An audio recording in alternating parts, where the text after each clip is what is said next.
الحمد لله والصلاة والسلام على أشرف الأنبياء وخاتم المرسلين نبينا محمد وعلى آله وصحبه وسلم.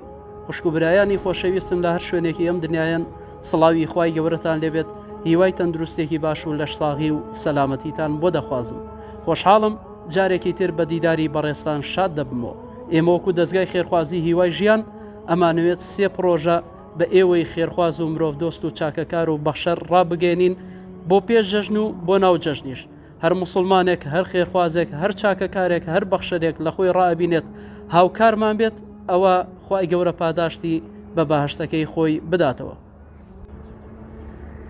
پرۆژەی یەکەمیان بریتیە لەوەی ئەو کە مەندامە بەڕێزانەی کەوە خاوەن ژن و منداڵ و خاوەن خێزانن، هەیانە هەردوو گوێشکەی لەدەستداوە، هەیانە هەردوو چاوەکانی لەدەستداوە، هەشیانە هەردوو دەست و هەردوو پێکانی لەدەستداوە، مانگی 100,000 بەشی موچەکەی ناکە.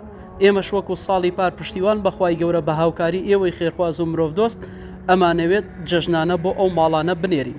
هەر خێرخوازێک، هەر مرۆڤ دۆستێک، هەر چاکەکارێک ئەوێت خۆی سەرپەرشتی بکات، ئەوە ئێمە حەماڵێک ئەبین لەم بەینەدا و ئەیانگەێنین بەو کەسانە، چونکە لیستێکمان لەلایە هەمووی ماڵی مستەحەق و ماڵی کەم دەرامەت.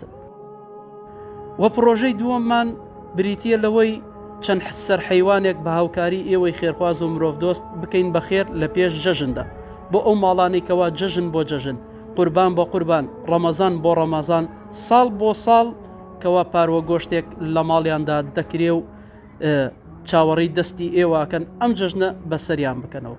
جا هەر خێرخوازێک، هەر مرۆڤ دۆستێک لە خۆی ڕائەبینێت، ئەوە ئێمە ستافی تایبەتمان داناوە و پشتیوان بەخوای گەورە کۆمەک و هاوکاریەکانتان ئەگەێنین بۆ ماڵان.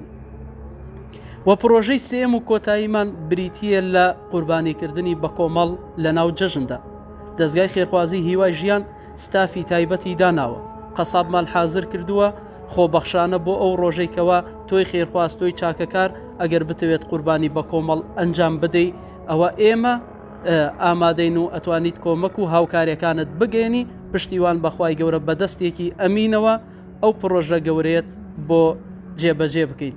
لەبیرتان نەچێت خودای گەورە نەخوێن نەگۆشتی لە ئێمە ناوێت، بەڵکو ئەوێت تەقوای دڵەکەمان پارێزراو بێت، هەروە خودای گەورە دەفەرمێت: لن ينال الله لحومها ولا دماؤها ولكن يناله التقوى منكم كذلك سخرها لكم لتكبروا الله على ما هداكم وبشر